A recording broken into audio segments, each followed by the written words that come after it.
Next I थी हमारे पास सारी इसकी इन्वेस्टिगेशन एंड डायग्नोस। फिर हमारे पास इसमें पहले कौन सा है कि ऑडियो जो लॉजिकल हमारे पास टेस्ट है, उसमें प्योर टोन ऑडियोमेट्री होती है, स्पीच ऑडियोमेट्री होती है, और एक हमारे पास जो स्पेसिफिक जो स्पीच ऑडियोमेट्रिक टेस्ट होते हैं वो होते हैं। प्योर टोन में हमारे पास क्या है, देखिए अब हम ना इसे इन कंपेरिजन में मीनियर्स पढ़ेंगे। वहाँ पे हम लोग क्या कहते थे कि स्टार्ट पे सेंसिंग और हियरिंग लॉस जो था वो लो फ्रीक्वेंसीज के ऊपर होता था, लेकिन हाई फ्रीक्वेंसीज के ऊपर हमारे पास जो वो नहीं होता था। हाई फ्रीक्वेंसी साउंड हमें आराम से सुन रही होती है, लेकिन यहाँ पर जो है सेंसिंग और हियरिंग लॉस जो है ना वो ज़्यादा है हाई फ्रीक्वेंसीज के ऊपर। कि शुरू में हमें हाई फ्रीक्वेंसी जो हियरिंग लॉस है वो भी नहीं सुन रही, सेंसिंग और हियरिंग लॉस है। स्पीच ऑडियोमेट्री टेस्ट किया है कि हमारे पास पुअर स्पीच डिस्क्रिमिनेशन है, वहाँ पे हमारे पास 50 to 80 55 to 85% स्पीच डिस्क्रिमिनेशन हो रही थी, यहाँ पे बहुत ज़्यादा पुअर है। और एक फिनोमिना कहते हैं रोल ऑन फिनोमिना। ये क्या है कि स्पीच डिस्क्रिमिनेशन फर्दर कम हो जाती है जब बहुत ज़्यादा ऊंची साउंड। एक्चुअली होना तो ये चाहिए कि ऊंची साउंड है अब तो हमें डिस्क्रिमिनेट हम आराम से कर लें, लेकिन नहीं, जितनी ऊंची साउंड होगी उतना ही हमारे पास डिस्क्रिमिनेशन हम कम कर सकेंगे। बाकी और हमारे पास क्या होता है इसमें, उसमें हमने कहा था कि रिक्रूटमेंट फिनोमिना जो पॉजिटिव है इसमें नेगेटिव है। सीसी टेस्ट उसमें हमारे पास जो था वो तकरीबन 70% तक होता था, मतलब उसकी सेंसिटिविटी। यहाँ पे हमारे पास जो है 0 to 25% तक होती है। बाकी एक चीज़ जिसे कहते हैं BERA बेरा, वो हमारे पास क्या ब्रेन स्टेम जो इवोक रिस्पॉन्स ऑडियोमेट्री। यहाँ पे हमारे पास क्या होता है कि ये भी हमारे पास जो कॉक्लियर लाइन जो कि मीनियर्स डिजीज के अंदर है, और जो रेट्रो कॉक्लियर लाइन जो कि हमारे पास एक्विस्टिक न्यूरोमा। रेट्रो कॉक्लियर लाइन मतलब ये कॉक्लिया के जो पीछे लाइन है वो रेट्रो कॉक्लियर, कॉक्लिया के अंदर लाइन हमारे पास जो सिंपल कॉक्लियर लाइन होंगे। यहाँ हमारे पास क्या होता है कि जो आई और वी वेव थी जो मीनियर्स डिजीज में जो कॉक्लियर लाइन थे उसके अंदर हमारे पास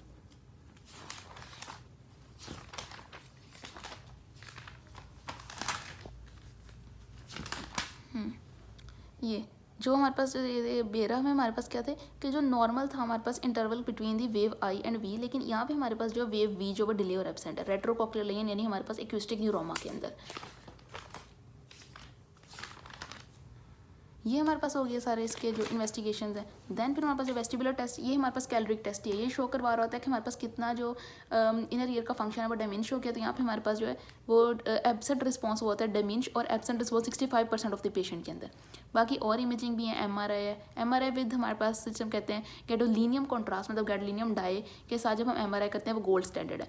मोस्टली हम MRI ही कर रहे होते हैं, ठीक है, लेकिन CT भी करते हैं। अब CT उन पेशेंट में करते हैं, उन पेशेंट में जिनमें MRI नहीं कर सकते। अब वो कौन से पेशेंट जिनमें MRI नहीं कर सकते, MRI में हम लोग कोई भी मेटेलिक चीज़ जो अपने बॉडी के अंदर जो नहीं रहने देते हैं, अदरवाइज वो बहुत ज़्यादा मैग्नेटिक इमेजिंग वहाँ पे स्ट्रॉन्ग मैग्नेट होता है, जिसकी वजह से जो है वो पेशेंट की डेथ भी हो सकती है कि वो आपको अपनी तरफ कोई भी मेटल जैसे आपने पहनी होगी तो वो आपको अपनी तरफ खींच लेगा MRI मशीन का मैग्नेट।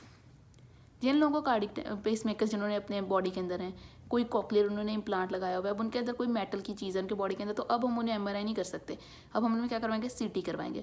उसके अलावा प्लेन एक्सरे हम करवा सकते हैं, वर्टिब्रल एंजियोग्राफी जो है हम करवा सकते हैं, और CSF एग्जामिन भी करवा सकते हैं। लेकिन नॉर्मली एक्विस्टिक न्यूरोमा के अंदर प्रोटीन लेवल बहुत ज़्यादा रेज हुआ होता है, जिसकी वजह से हम जो है वो हर्निएशन हो सकती है CSF की, तो एज अ रिजल्ट हम लंपर पंक्चर को फिर अवॉइड ही करते हैं।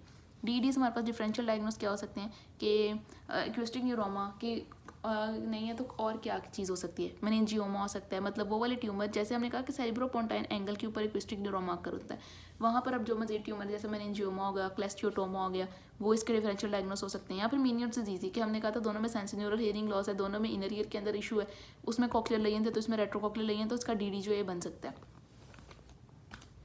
नेक्स्ट उसने कौन सा कहा कि हमारे पास कौन से ऐसे ट्यूमर है जो सेरिब्रोपोंटाइन एंगल पे, एक तो हमने बता दिया एक्विस्टिक न्यूरोमा, दूसरा हमने बता दिया जो पहले हमने बताए थे कि मेनिंजियोमा या क्लेस्टियोटोमा है, और क्या हमारे पास बाकी जो सारी क्रेनियल नर्व्स हैं, ये 8th क्रेनियल नर्व का ट्यूमर था ना, बाकी 5th का, 7th का, 9th का, 10th का, 11th का, वो वाले सारे ट्यूमर, ग्लोमस ट्यूमर जो कि हमारे पास मिडल ईयर का ट्यूमर है, भी हम पढ़ेंगे ये ट्यूमर।